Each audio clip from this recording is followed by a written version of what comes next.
4 weeks since my full hysterectomy. In this video, I am going to tell you about my surgery and the last 4 weeks of my recovery. If you haven't watched the first video yet, please click on it now. It'll be here, I think. Click on that first and you can see a little bit of my backstory. I'll post the link in the comments below. So keep watching because I'll give you a lot of info. I have notes in front of me, so I'll be looking down a little bit just to read my notes. So keep watching. Cue the intro.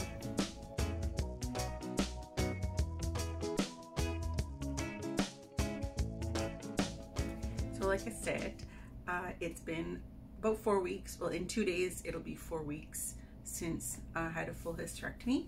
And if you watched my first video, you'll know that I said that I was going in for partial hysterectomy. I think just because I wasn't sure exactly what I was going to be having. I wasn't sure until I was actually laying on the bed and my gynecologist told me that I was having a full hysterectomy. Another reason why was probably because I didn't know the difference between a partial and a full hysterectomy at the time. I've informed myself a little bit better now. Now, a full hysterectomy, or sorry, a partial hysterectomy is just when the uterus is removed and everything else is left intact. And a full hysterectomy is when the uterus and the cervix is removed, and the fallopian tubes and the ovaries are still left there as well. When the fallopian tubes and ovaries are removed, it's actually called something else. I think it's a full hysterectomy with something, I can't remember what it's called, but my fallopian tubes and my ovaries were left there, so I don't go into full-blown menopause, which I'm thankful for because I'm only 48. The surgery was done laparoscopically. Again, if you saw my first video, I don't know how to pronounce the word properly. I had 4 incisions, 2 on my left, 1 on my right, and 1 in my belly button. And the uterus and the cervix were removed through my vagina. TMI. There'll be a lot of TMI in this, just to let you know. So and then basically after it was removed through my vagina, then the top of my vagina was sewn shut with dissolvable stitches.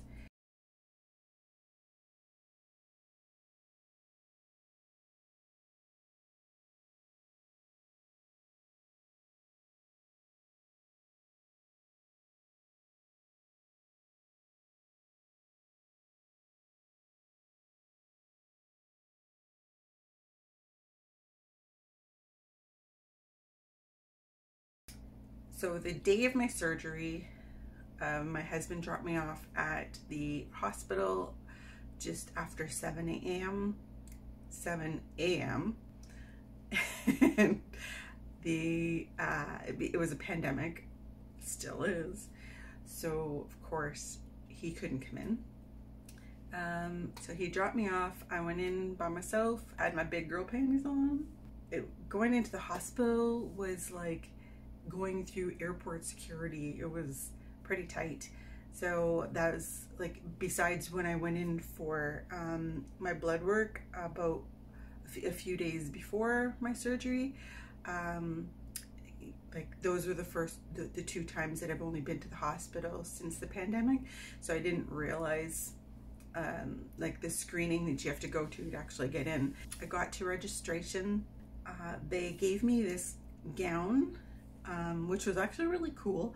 It had like a hole at the bottom, similar to like a hole you would see for your central vac. And they plugged in a hose similar to central vac, which like heated up my gown because it keeps you warm. I guess it keeps the blood flow going for when you go in for major surgery. It helps if your blood flow is still going because it was cold in that waiting room.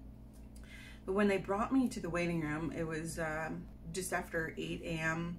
There was one other gentleman in there on the other side of the room with a gown on like me. But I was not allowed to have my book that I had brought because I knew that I was going to be sitting there for a bit. And if I didn't have if they weren't allowing me to have my phone, at least I would have my book, but I wasn't allowed to have either. There was a TV in there, so I was able to watch TV. It was HGTV, which is awesome, and it's Masters of Flip was on. I love that show. Around 9 o'clock-ish, an older gentleman came in and sat across from me, and he was a retired general contractor, and my husband's a contractor, so we had a good conversation while we were both waiting for our surgery, and especially commenting on a lot of the stuff happening on HGTV. My surgery was scheduled for 10:15. They came in and got me around 10:30. Anesthesiologist had a resident with him, and she was like super pumped and excited. You could tell this is probably one of her first times actually being there and like being able to be involved with the surgery. I woke up in recovery, and it was about, I remember there was a clock at the end of the bed on the wall, and it was around 1:30, and like I was just like so groggy. I don't know what they gave me. I later found out that I had been there for almost an hour. I hadn't opened my eyes.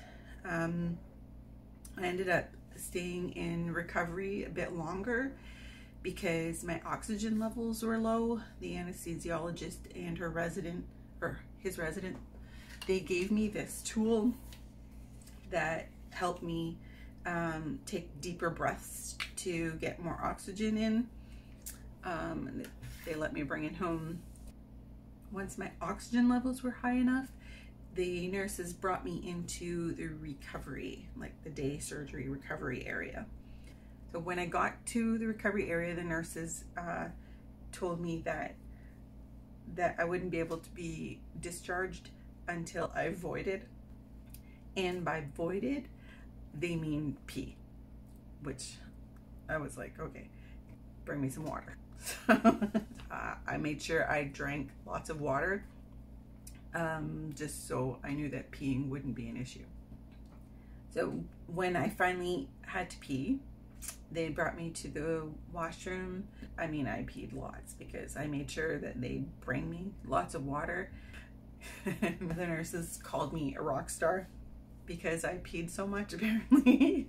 They had this thing, this like a bowl kind of thing that they put in the toilet for me to urinate into so they could measure how much pee came out to make sure that I peed enough, I guess. Then after I voided, they put me into like a lazy boy chair, flipped my legs up, and I remember just like nodding on and off when I was sitting in this chair. It was actually pretty comfortable. I wished I was laying down, but they wanted to make sure that I was able to sit for a while, I guess, and that I was awake enough to go home. I'm not sure. I think I was in the chair for maybe a little over an hour, not sure. Then I know they called my husband a couple of times. I think they did when I got into recovery, just to let him know that everything went well and that I was there. And then they called him about a half an hour before they released me when I was sitting in that lazy boy chair. And and then they gave me my phone back, and I was able to get dressed. So at least I was able to look at my phone, and I was able to text my husband too and let him know. And he told me when he was outside waiting. So I let the volunteers know and the nurses, and the volunteer wheeled me out to my husband because he still wasn't allowed to come in, obviously. So they wheeled me outside, got into the truck, and on our way home, like I had a bunch of pain medication prescriptions that my gynecologist gave me. So we dropped them off at the pharmacy on the way home. And then my husband and my daughter went and picked them up later on that night. Not sure what time it was when I got home. It was probably, I want to say like around 5-ish p.m. And I mean, I was hungry. I brought a peanut butter and jam sandwich with me to the hospital. That was one of the suggestions on the page they gave me before I went in, to bring in a snack. So I love peanut butter and jam sandwiches. So I brought myself a peanut butter and jam sandwich. Now, when I got home, I was like, yeah, I want that peanut butter and jam sandwich. So I laid in bed and my daughter gave me my sandwich, and I don't know what drugs they had me on, but I was not generating any saliva. And yeah, eating a peanut butter and jam sandwich with no saliva is not a good situation. So I only had like 4 bites, and I couldn't eat it because like half an hour later I was still chewing on it, because again, no saliva. I was drinking a lot of water with it, but it wasn't enough. And like, I was wondering what kind of drugs they actually gave me in the hospital. Like, I'm not sure what they give you, but I mean, my legs, I mean, I must have been really stoned. I remember my legs didn't feel like they were part of my body, and I kept complaining to my husband about that my legs just didn't feel right. Yeah, so I remember that. Like, I was still hungry, so I had my husband make me some chicken noodle soup, and because I figure it's wet already, so I shouldn't have a hard time eating it. And I had a little bit of it. Then I was starting to feel nauseous. I still hadn't taken any of the pain medication that I was prescribed. I'm not much for somebody to take prescription drugs. I rarely take like over-the-counter medicine. I try to do things as natural as I can. So I was fighting not taking any medicine, but I mean, I was feeling pretty nauseous, and the pain was starting to hit me. So I broke down. I took a couple of pills, and like immediately after swallowing them, I mean, I knew they were coming back up. My daughter helped me, and I vomited like pretty much right away after I swallowed the pills. So that wasn't that great. After I vomited, I did feel better. I had a nap for a couple of hours, and when I woke up, I felt like a lot better. I was able to eat my chicken noodle soup again, and it stayed down. I had a hard time getting comfortable in bed, because I like to sleep on my back or my side, and obviously I couldn't sleep on my side. So when laying on my back and stretching my legs out flat, it kind of pulled at my stomach. So I found putting some pillows under my legs just to elevate them a little bit. That helped a lot. And I took some more different pain medicine than the ones I vomited, and I finally fell asleep. I got up a lot during the night to pee, to void, probably from the IV, I'm assuming. I didn't drink any more than I usually did, but overall I got a good sleep the first night. And I woke up the next morning and I was feeling pretty good. But throughout the day, of course, the pain came back. I mean, I didn't do anything. I laid in bed and I like binge watched a bunch of TV shows on Netflix, and playing on my Nintendo Switch. I think like a lot of my pain was coming from that area, but I wasn't sure if it was from gas pain or from pain of actually like from the surgery. And of course I couldn't pass any gas or have a bowel movement yet, so I wasn't sure if like where the pain was coming from. My doctor had prescribed me Tylenol for the pain. That was like one of them. There was 3 different pain medicines, and that was one of them, and I knew it was the mildest. I took some Tylenol during the day for the pain, and that seemed to help. I mean, I was comfortable throughout the day, and it made me feel like myself again, finally, not like all drugged out. I caved and took some of the stronger pain meds before I went to sleep, and the second night, like, I slept like a rock. I woke up in the same position I was laying in when I fell asleep. On the third day, I was able to take a shower. I had my husband help me because I was very dizzy a lot when I was standing. So he helped me shower. It felt amazing to shower. So that was awesome. And I was able to pass gas, so that took a lot of the gas pressure away, but I still hadn't had a bowel movement. I was getting a lot of weird pains from my bladder, and that like progressed through the whole week, with some mild cramping, and I don't know if it was gas cramps or like cramps from my surgery, but it was just mild cramps where you normally get like your period cramps. On day 4, I finally had a small bowel movement, which like still wasn't enough, obviously. So by day 5, I actually broke down, took some Metamucil, and after I took that, I mean, I had like extreme gas cramps. They were so bad that night that I thought I was having a heart attack. I was Googling everything because I didn't want to like go in the hospital, go to Emerge and say, I think I'm having a heart attack. And they're like, no, you just have to poo. So I Googled everything, realized I wasn't actually having a heart attack, but it was just extreme gas pain, and it was in my chest. So it took me a lot to actually get to sleep that night. It was like probably 3 or 4 a.m. before I fell asleep. And then the next day, like, I was still really crampy. So I'm like, okay, I need to get up and move around, try to get my bowels moving. So I got up, walked around the house a little bit.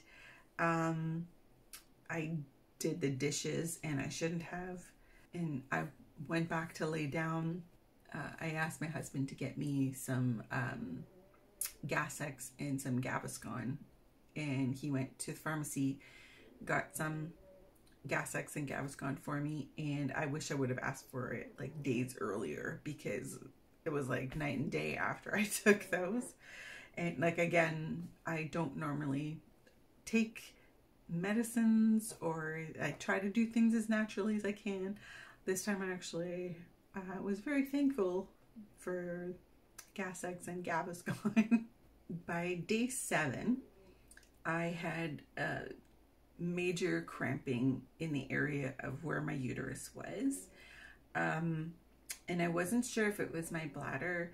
Like, I was scared that I had a bladder infection. I know it wasn't a UTI because it didn't burn when I peed. I didn't have a fever, so I was thinking, okay, maybe it wasn't an infection. So I spoke to an online doctor, and he said it was hard to diagnose because he couldn't see me in person. We were just chatting over an app similar to WhatsApp. He said that if it was a major concern, that I should go to Emerge. I'm like, of course, I Googled it a little bit more too. I realized that it was bladder spasms and that it's normal. I'm thinking, okay, well, I could go to Emerge and they could tell me this. I didn't want to waste their time. I just sucked it up. So I didn't want to go to the Emerge and just be told that it's normal, that it happens after your surgery. I mean, if you think about it,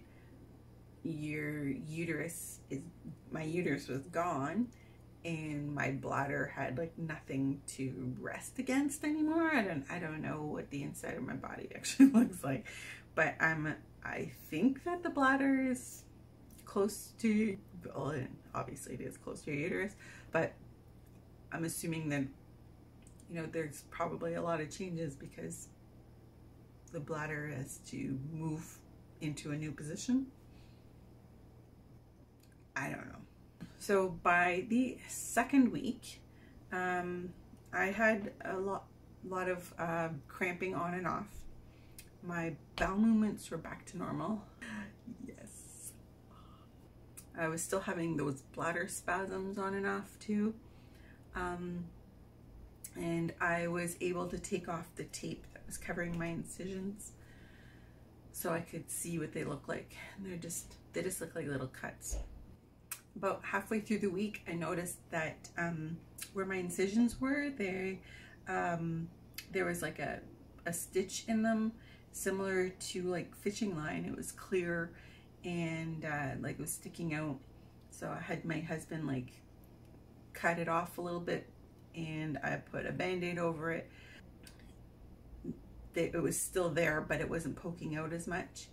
But I'm a picker, so I knew if I didn't put a band-aid over it, I would have been picking at it, and I probably would have gotten an infection or made it infected or something. So I made sure that it was covered for a few days. So by the end of week 2, I could get up and walk around a lot more easier around the house. I could actually walk up and down the stairs again, and I could shower with less dizziness. Week 3, I had cramping on and off throughout the whole week, just mild cramps, wasn't anything too major. I also had spotting on and off, and just like the end of your period type spotting. So I mean, I could just wear a panty liner, and that was good enough. I mean, it wasn't that bad. But then by the end of week 3, like I had extreme itching like inside of my vagina, and I'm attributing it to the healing part. So you know, if you have a cut or something like that and it starts healing and it gets itchy, and that's when you end up picking off a scab or something back then. It was like that. So I knew that it was the stitches on the inside of my vagina that were healing. I was also told the spotting was from the stitches actually dissolving, and that's where the spotting would come from. So, and there was really nothing that I could do to help relieve that itch. It was just like it almost hurt that it was so itchy. It happened at night for a couple of nights at the end of week 3, and I got over it. So I could still only walk a short distance and sit for a short amount of time before I started to get sore again. I mean, I could probably go a little bit longer sitting or walking as long as I had pain meds, but I mean, I stopped taking them after the first few days. Again, like I said, I try not to. So now I'm going on week 4. I'm feeling really good. I'm going back to work in a couple of days. I'm dreading the number of emails that I'm gonna have to go through. I think I covered everything that I wanted to cover. Again, like I said, I've got notes down here and I was reading them. That's why my reading glasses are on, and my eyeballs are so big because I'm old. If you have any questions, please write them in the comments below. I will do my best to answer anything that I can. And obviously, if you've watched this to the end, you know that you probably are going to be going through this soon, or you have gone through it as well. I hope that this information was helpful. I know I talk a lot. I told you in the beginning that there'd be a lot of information in this video, so that's not my fault. So please, if you thought this video was helpful to you, please like it, subscribe to me. I'm going to try to post a lot more of my crafting videos and my furniture flips. So that will be coming soon. So subscribe and hit the little bell so you get the little alerts whenever I post a new one. Thank you so much for being here. Thank you so much for watching. I appreciate you, and I will see you again soon.